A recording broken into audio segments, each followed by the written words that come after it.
Ukraine's Special Operations Forces say they just carried out an amphibious raid in Russian-occupied Crimea, while Russia, earlier today, says they've captured all of Chasiv Yar. Now, based on some new photos of that eastern Ukrainian city, there's just not a lot left, which has sort of been the theme for Russian offensive operations as of late. Also, I do want to share my initial thoughts on a new film I just saw yesterday called 2,000 Meters to Andriivka. It follows a Ukrainian unit during the 2023 summer offensive. Pretty powerful stuff. If you get a chance, get out there, check it out for sure. Now, starting out, we've got some footage from the Ukrainian GUR talking about a landing on the Tendra Spit.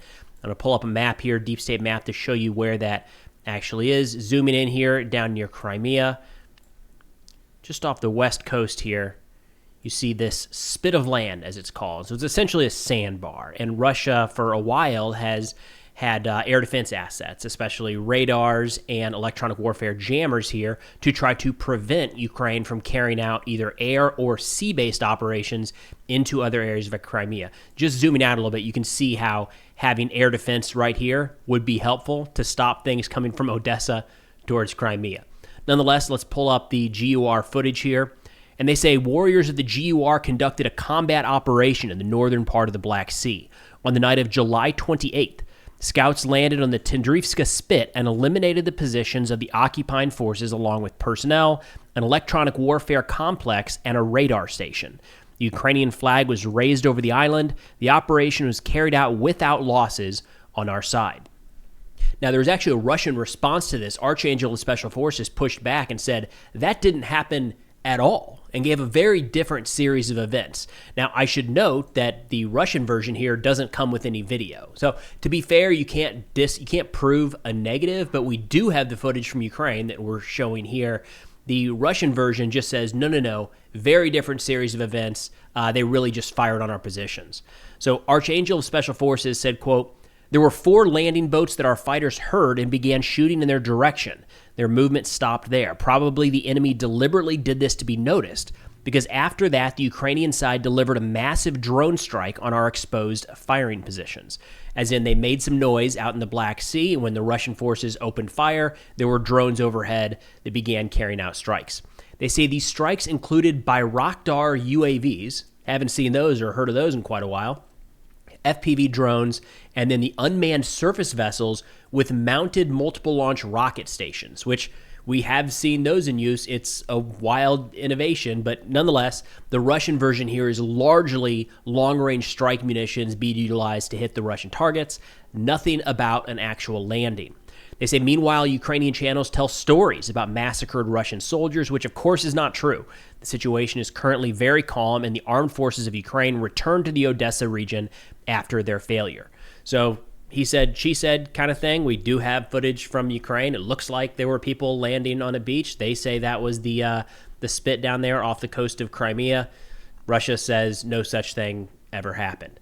But shifting over to this movie that I just saw yesterday, I wanted to share kind of where it took place with you all first. So this is called 2,000 Meters to Andriivka, and incredibly powerful stuff. I've got Google Earth pulled up here so we can go back and look at historical imagery. Well, or this one actually is the most recent imagery. So we've got Bakhmut here in the middle of the screen, and zooming in, Andriivka you can see just to the south. The entire film, 90 minutes, focused on a few soldiers from the Ukrainian 3rd Assault Brigade working to take this tree line, securing this tree line so they could take Andriivka, this little town here that, as we can see now, there's nothing left, right? It's just ruins. In fact, you start to see that playing out in the movie. I'm not going to ruin any of it here because I want everybody to go see it. It's not available streaming right now. It's only a few select theaters. I'll link the website in the description below. Be sure to check that out and put it in the calendar. It's probably a good thing to do. 3, 6, 9 months from now, have a little reminder in the calendar, 2,000 Meters to Andriivka. And you can Google it and find out if it is finally on Netflix, Hulu, Apple, whatever it might be. But the entire situation is this 2,000-meter stretch right here. The issue was, as you recall, during the 2023 summer offensive, the fields were heavily mined, and you can see just pockmarked with shells, impact points. So instead of being able, they couldn't move, Ukraine could not advance through the field, so they had to take the tree line. And in the tree line, there were just mass amounts of Russian positions. You can see one of them right here. And they would, the entire film, 2,000 meters to Andriivka, is this 2,000 meters moving forward, taking losses, using drones, mortars, tanks, armored personnel carriers, and dismounted infantry ended up being the major fight to push forward all the way to the edge of the city and eventually raise the Ukrainian flag in liberated Andriivka. But with that, let me go ahead and play the trailer here so you see what it's all about.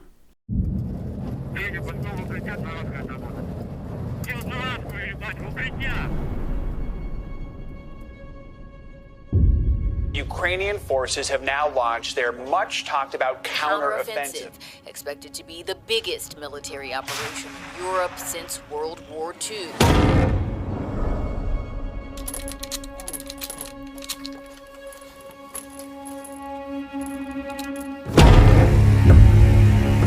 Прийняв, зараз дамо вліво 100 метрів. Плюс, Федя. І дохай.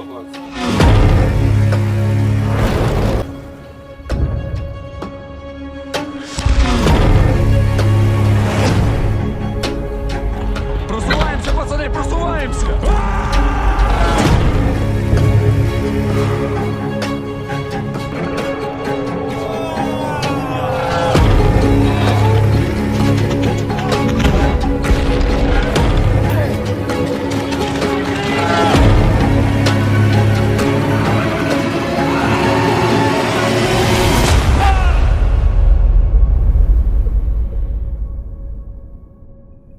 Шева, ну, блядь, улибнись, ну що ти такий кислий? Ну, Шеф, улибайся, улибаємося, ма.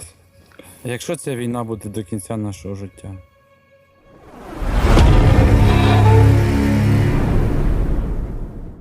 All right, so a couple big takeaways. Personally, again, highly recommend anyone go sees it if you're interested at all in keeping up with what's happening in this war, or just kind of broadly understanding how the conflict has played out and how warfare has changed. This is probably the best, most realistic war documentary I've ever seen.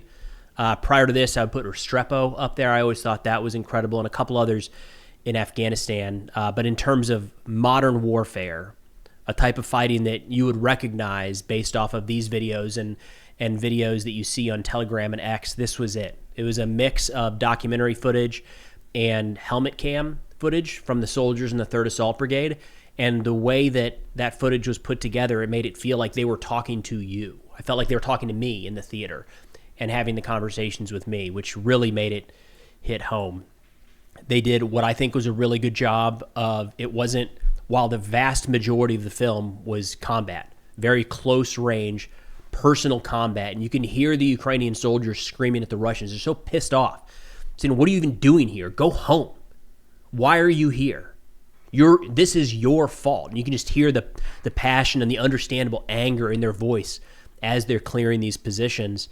But they did, I think, a good job of stepping back and interviewing these soldiers in the brief moments they had between contact, of understanding who they were before they joined the military, before the war, why they decided to join, what it meant for them. And then, interestingly, some of them were optimistic about what life would be like after the war and how they would get through the war, whereas others were somewhat pessimistic. And the reason I say I think that was well done is that's the military, that's a unit, that's people, as we all have different viewpoints, even in a small organization like that. You know, again, fighting in this very narrow strip side by side on the way to Andriivka. Even within that group, there were differing opinions, and I think they did a good job of encapsulating all of that. But nonetheless, link in the description below. Be sure to go check out that film. If possible, if nothing else, wait till it comes out on streaming. It's going to be worth it.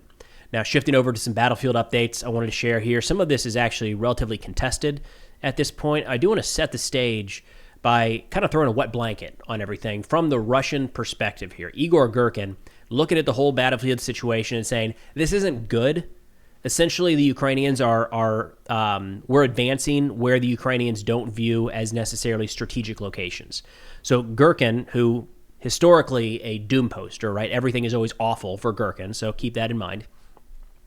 He says all of the operations that the Russian Federation is conducting in the South Donetsk region and Dnipro region have no strategic perspective. That is why our troops are able to advance. The enemy continues its favorite tactic, which has been using since the first days of the military campaign, exchanging territories for time, understanding perfectly well that all those territories have no particular value from a military point of view, from a strategic and economic one too. That is why it prefers to defend there and does not counterattack. It counterattacks only in the most urgent cases so that the front does not fall apart. To maintain its integrity, that is the only strategic task. Now, in general, I repeat, this will not give us anything. And he's talking now specifically about the fighting at Pokrovsk. The territory is not worth the time and resources that were spent on its conquest.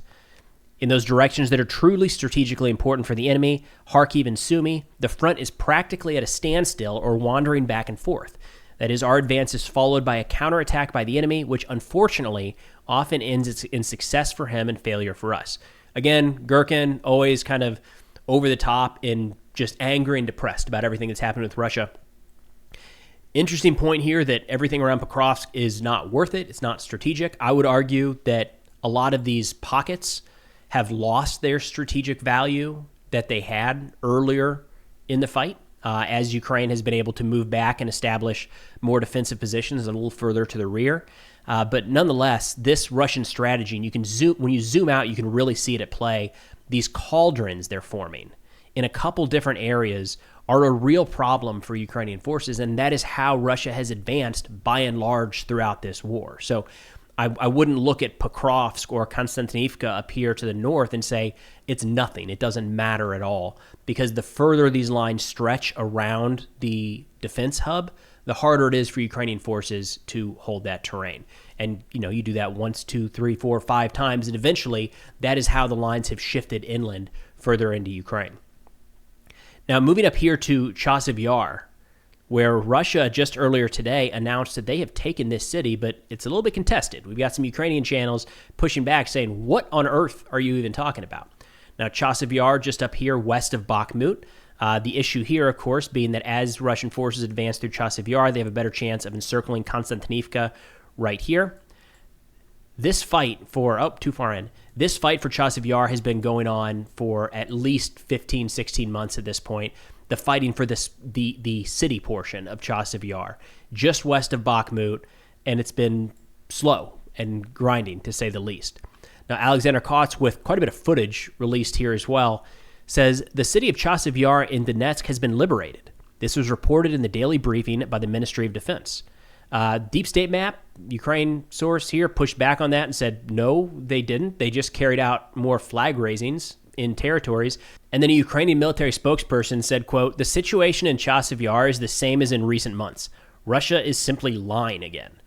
They said that Ukrainian forces continue to hold parts of Chasiv Yar's southern and western neighborhoods as of July 30th, with the rest of the city in Russian hands.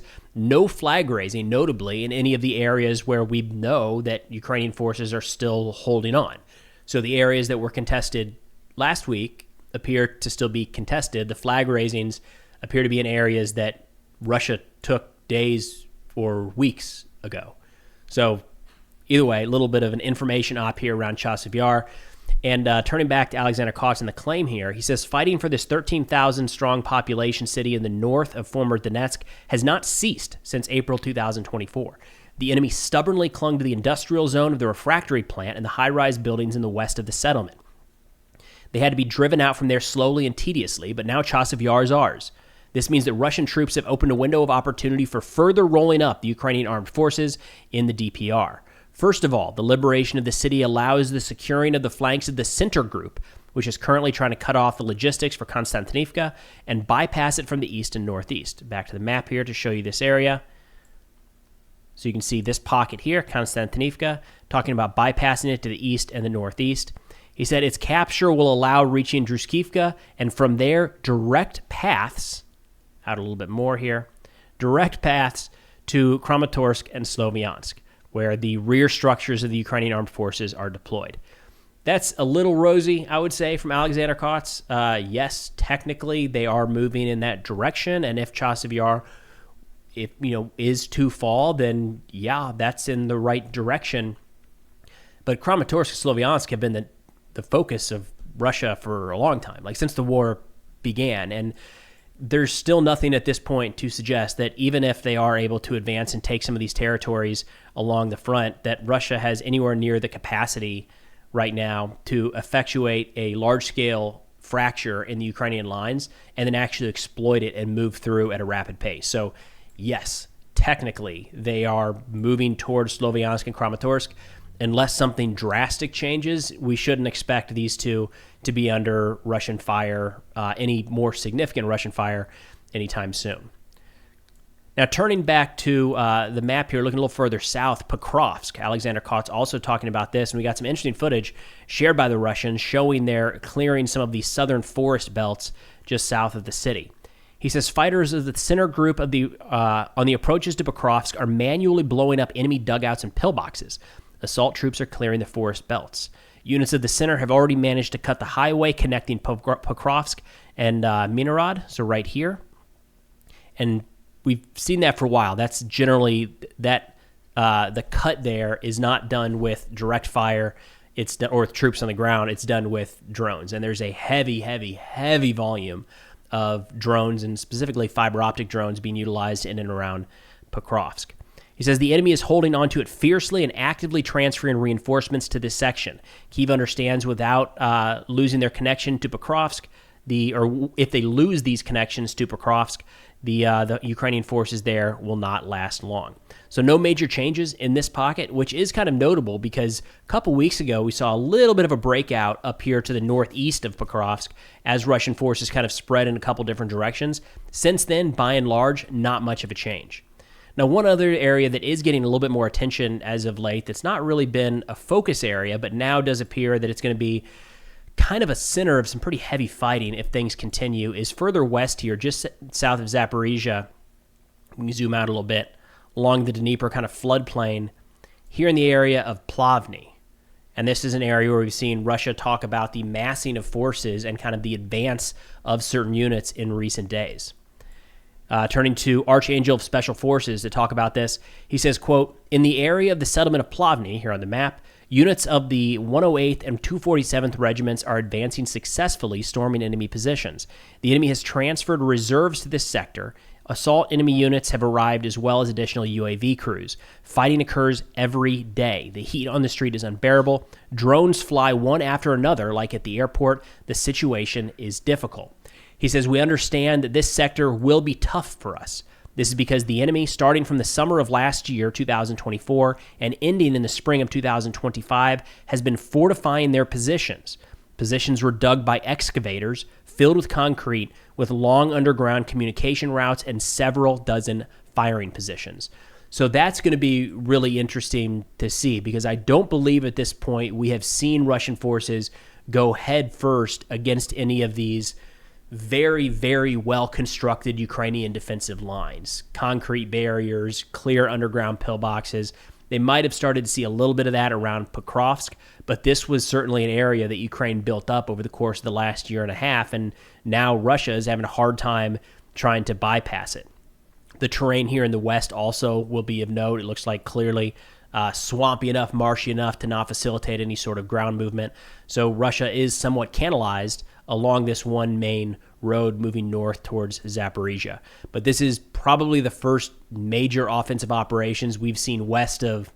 I mean, there's a little bit over here in Velika Novoselka a while ago, but by and large, this is probably the westernmost offensive operation we've seen carried out by Russia in more than a year, I think I would say, at this point. But again, big picture, if we look at everything here, and if we have to talk about momentum on the battlefield, Russia does still maintain the momentum in this fight. They're advancing in a couple different areas, very slow, very costly. But Ukraine, by and large, is not taking back a lot of territory. Generally speaking, Ukraine is in a defensive posture, inflicting as much damage as possible on the Russian forces as they advance. The one exception right now would be up north near Sumy, where after Russian forces pretty quickly moved through and occupied some of this territory in the course of the last week to 10 days, we have seen Ukrainian counterattacks that have captured back, taken back, liberated some territory from Russian forces. But big picture, that's essentially what the battlefield situation looks like today. That's all we got for now. Thanks for watching, and I'll see y'all next time.